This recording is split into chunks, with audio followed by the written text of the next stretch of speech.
Oh, Hello, Johanna. How are you? good. Thank you. How are you? I'm fine. Thanks so much for joining. Yeah, thank you for having me. Well, how do you feel about returning to Brazil with the Satanic Panic tour? Well, I'm very excited. Can't wait to get away from Swedish coldness because now now the summer is over. So for the past 2 days, it's been like kind of like freeze starting to get freezing. So I'm like, fuck yeah, let's let's get back to Brazil. And what are your expectations for the shows? It's funny because journalists always ask me that, and I never know what to say. And I talked to Nicke about this. I'm like, what do you answer to that? So what are your expectations? I'm gonna throw the question right back to you. Well, I'm expecting a full energy concert with mixing songs from the 5 albums, maybe a little surprise here and there. Okay, Lucifer, Lucifer will make sure to deliver. So, Fine. what memories stand out from playing in Brazil for the first time? Say that again. What memories stand out from your experience for playing in Brazil for the first time? Yes. Well, we had a great time because we had some extra days in Brazil. So not only did we play to a really fun crowd, because people in Latin America are a lot more outgoing and passionate when they go to shows. So it's more fun as a band to play because you actually, you communicate with your feelings. When you play like in Germany or in Holland or something, people can be very like stiff and reserved and they don't show so much. Sometimes you have an audience that's like this. And it sucks when you're the band. So it's nice to to have people who are like, yeah, fuck yeah. Um, so that was one nice experience. The other one was when I was sitting on the beach drinking out of a coconut. That was awesome, and I want to repeat that. The current tour started in February, right? No, the current tour on Tuesday, I'm gonna fly to Buenos Aires, and from there, I think to Chile, and then to I mean the promotion on Lucifer V. You've been promoting since February, right? oh yeah. The album came out In in January. yes, yeah, I think so. Yes. What have been the highlights of the promotional campaign so far? Mm, I'm not such for me, promotional campaign is never a highlight, I have to admit. I prefer it's kind of you have to do that, you have to like talk. I think it's kind of I love to play music, I love to record music in the studio and I love to play music at the show and meet people. I don't like so much to talk about myself. I feel stupid. But when I have a nice guy talking to like you, then it's easier. What is your routine like during a tour? I mean, what do you enjoy doing in the cities you visit when you're on stage? I usually try to see a cemetery, like maybe a nice church or something. I try to eat local food. Like I try to find out what's a good place to eat that's like very traditional. Um, I do want to see something that's like an important site or something culturally interesting. So I get to take home a memory, of yeah, like a cool place. I love old buildings and structures. But sometimes, it kind of sucks when you don't have time to do that. When you have like a short schedule, like for example, in the beginning of the Latin America tour, we go to Buenos Aires and then after the show, we sleep for 3 hours. We get up at 4 in the morning. We fly to Chile.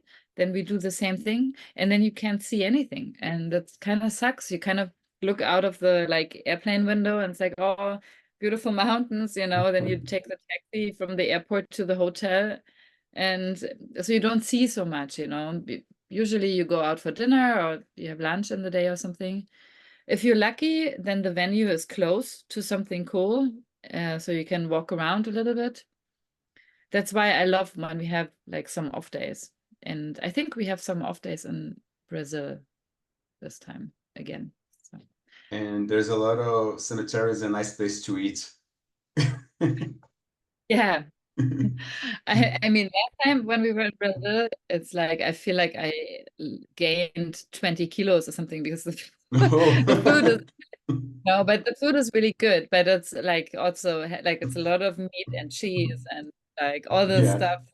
Yeah. The Brazilian barbecue, world Yes. famous. Yeah. Well, how do you assess the sonic evolution of Lucifer from the band's early days to the most recent album?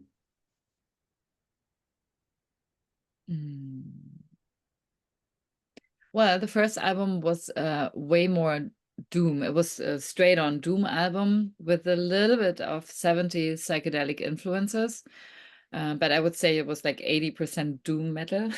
Then changed band members and Nicke came into the band and we started writing. It became a lot more, doom started to shrink as a part.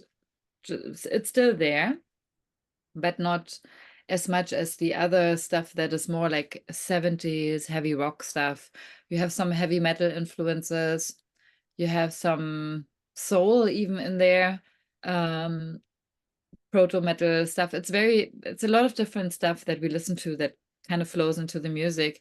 And I don't think Lucifer changed crazy much, but it's really funny. Like, I saw the other day on YouTube, there was a video where somebody was rating our albums.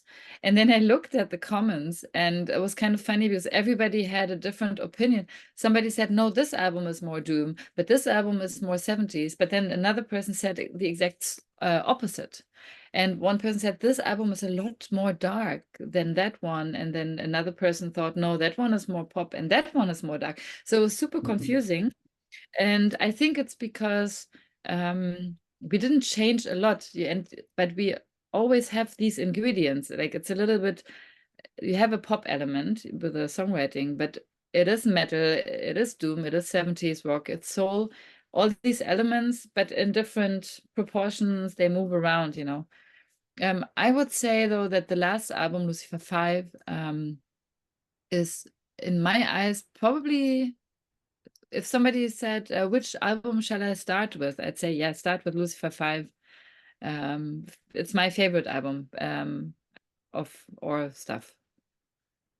There are some recurring themes in the lyrics, such as the occult, spirituality, and these themes remain present in Lucifer V. Are there any other themes that you explored more deeply in the lyrics of this album? I would say, in general, all the lyrics are really coming from the heart. So they're like really sincere. It's a lot of personal stories. So, you know, could be that I had a horrible relationship with somebody, with an ex-boyfriend, a really good friend of mine. All this will go into the songs always in Lucifer. But maybe on the last album, because I feel that it goes a little bit deeper into my heart somehow. Maybe it's because when you learn to write songs, maybe hopefully you get a little bit better every time. It's like, you know, you build a chair and with wood, and hopefully when you do the fifth chair, you kind of, you know, it's like better than the first one that you tried. Mhm. And so it is with songwriting, I think, I hope. So maybe one just learns to express yourself better, you know? And maybe it's also when you get older that maybe you don't give a fuck so much anymore what other people think if you let out all these emotions. I think maybe it gets easier to suffer publicly. That said, what's the story behind the song Immaculate Heart? What inspired you to write? That is really funny because in Lucifer, I have written all the lyrics except for Immaculate Heart. That's the only lyric another person has written, and that was Nicke. I have written the title because he wanted to name the song Bring It On, and I'm like, no, that's too simple. It's not morbid enough. I'm going to call it Immaculate Heart because it's a word game, because it's the Immaculate Heart, right? So of course, Lucifer being a cheeky motherfucker, I had to twist it around. But yeah, I think Nicke wrote that lyric about, yeah, kind of like, you know, defiant, like a rebel, like, come on, you know, if you want to fuck with me, bring it on, you know. If you throw this bullshit at me, and sometimes, you know, life throws you like obstacles and all kinds of horrible things, and sometimes it feels like really difficult because everything has like obstacles and stuff. I think that's what he meant. You've mentioned the importance of analog recording for capturing the life of the music. How does this choice align with your overall vision for the band sound? Say the last sentence again. How does this choice align with your overall vision for the band's sound?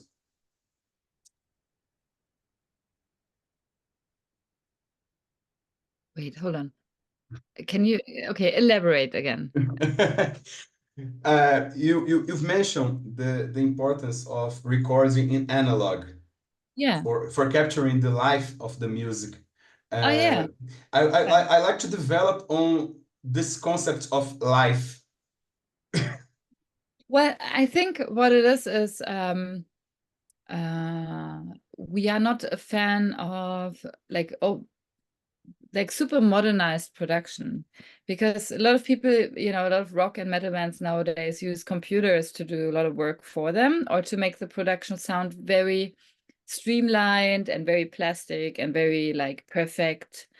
But I'm a music fan, and what I want to get out of music is I want to feel that that person who sings that song and who plays that guitar has been really going through it, you know, and they feel what they sing about and what they play about. And I think you hear that better in an old school production, because you sometimes hear like little flaws and little noises, and it just sounds more organic and more human. And that's why, you know, all this like new AI bullshit. I mean, I see that obviously AI is practical for like other work fields, but I think for creative things, you can't reproduce human emotions. That computer will have never suffered through that heartache or that death of somebody, you know. And like, if you're a music fan, I mean, isn't it great if you hear a song and you kind of almost think, oh wow, the song is fits exactly to what I'm going through right now. But if an AI program has spit that song out, then you don't feel connected to that, you know, because it's not real. So I think, you know, that translates to that kind of live recording in the studio, because yeah, it's organic, it's real. So do you usually keep the first takes of the songs? Yeah, I mean, we kind of keep all the takes, and then you go through it and listen to it, and then you pick what you think is good enough for the album. Regarding the live presentation, how do you ensure the band's visual complements or enhances the musical experience? I don't know if it enhances or if it makes it worse.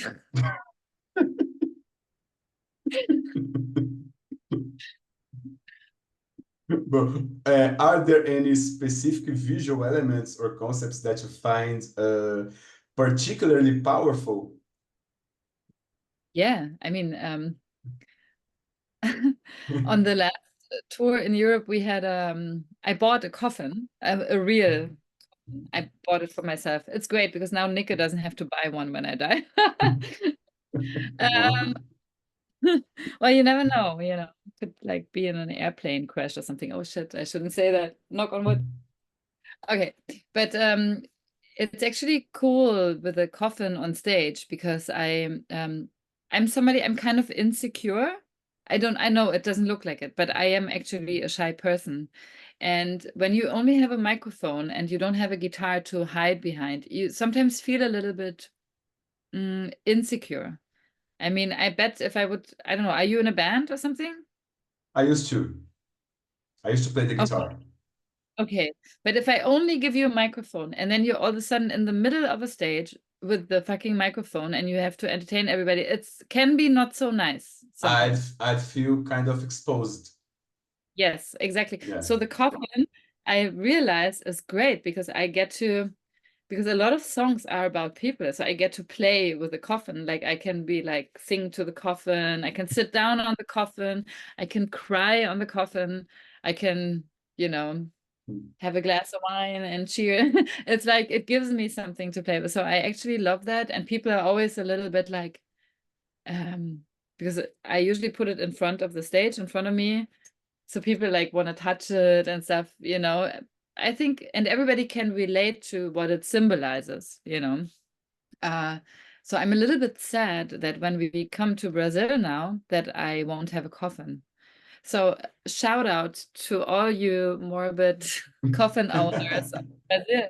If you bring a coffin to the show, I put you plus two friends on the guest list. You can get some merch and you can hang out with me if you want to. Okay. I'll spread the word. So, you and the guys often talked about your magical musical influences, but which more obscure, lesser known bands inspired you in creating Lucifer sound? Hmm. Lesser known. I mean, it's so many different things that we love, you know. It's like, I mean, first of all, we all kind of grew up in the 90s with like extreme metal, like death metal and black metal and doom and all that stuff. And then I was a huge Danzig fan when I was a teenager, and I still am. But then there was also other things that I loved, like, do you know Dead Can Dance? It's like kind of from the 80s and 90s, and it's this kind of like spiritual, um it almost sounds okay if I hate the word world music because I think it sounds like some sort of occult music. They made their own language when they sang, and it sounds so dark sometimes. There's like some things, you know, or there was a Greek band called Aphrodite's Child that I thought was really cool. There's like different things. It could even be like a movie soundtrack, you know. And then it can be something that everybody knows, you know. And for me, even I loved Typo Negative, you know, when I was a teenager. Um, and yeah, but underground stuff, I mean, um, since it comes from so many different like corners, there is obscure rock bands, you know, like Blood Rock from the 70s or um yeah, where to start? It's a million bands. What are the biggest challenges and the biggest pleasures of being a front woman of a rock and roll band? Wait, the challenges or the Both. both? Okay. It's sometimes difficult to be a woman in a band because sometimes you get treated differently. And that can be a good thing. You can take advantage of it, or it can be a bad thing. So, yeah, I would say the worst thing is when you get not treated equal to guys. When you get treated in a way where people maybe think, ah, because she's a chick in the band, that means her husband probably does everything in the music. You know, when they don't take you serious, they kind of assume that because I'm a woman and I have blonde hair or whatever, that I'm like a bimbo or something. And that is annoying. Um, that's the worst part. Good part. Is there a good part? I don't know. Oh yeah, another annoying part is that as a woman, I always, of course, for the shows, put on makeup and stuff, and it's sometimes annoying, like that the guys they don't have to do that. They just comb their hair, and that's it. Do you consider yourself a role model for other women who want to pursue a career in music? I never thought about me being a role model because I always feel like I'm nobody, but I know that I look up to other women that came before me that are women in music. I'm a big fan of um, I love the Runaways, Patti Smith, Blondie, like there's so many girl school, there's so many cool bands with girls in them. L7, the Donnas and stuff. I love all these bands. I'm just a music fan, so I never thought about myself being a role model. Um, like I said, I'm nobody. But if it motivates another girl that is like getting into rock and stuff, and if it motivates another girl to think, oh, she's doing that, then maybe I can also do that. Then that's really cool. What album changed your life?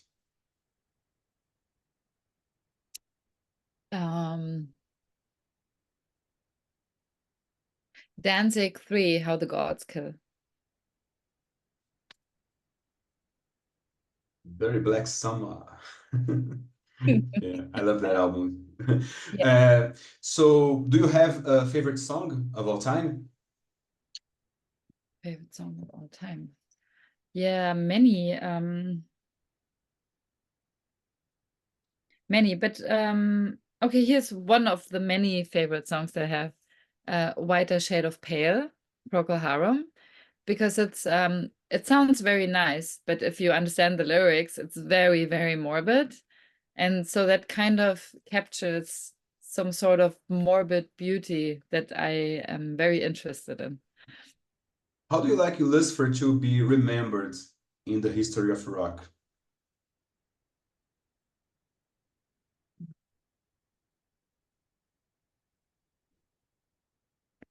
Wow. Well, if like two people remember Lucifer in 10 years, then that's awesome. And as for my last question, what legacy do you, Johanna, hope to leave with your music? Wow, these are all questions I never thought about because like I said, I really always feel like I'm like, like you, I'm like a music fan. That's it. So I have no idea what to say to that. Hopefully that we didn't make the albums all in vain, I hope that maybe, like I said, I hope that two people will still listen to we, the album. we actually never know how many people we touch with our music, with our writings, with everything, anything we do. So you better think about it because you are definitely doing something very important for a lot of people, more people than you can imagine. Okay, stop it. I'm gonna cry. Get out of here. Okay. Okay. Thank you so much, and I hope to meet you in Rio de Janeiro. As for my last request, would you please put the horns up for the print screen? The horns up for who? For the print screen. Horns up. Yeah. But do you want to come to the show, like with a friend or so? Sure, I'd like to. Okay, well then, who's your contact? Isabelle. Is it, No, it's Marcos? Marcos. Yes. Can you tell Marcos that I said you plus one on the guest list so you can bring a friend? And then Oh, Marcos will bring me the names and then he will email me the names and then I sure. can sort that I'll send out. him. I'll send him, and let's shake hands personally. That would be nice. Thank you so much. Thank you so much. Nice talking to you. Nice Have a to nice day. you too. Bye bye.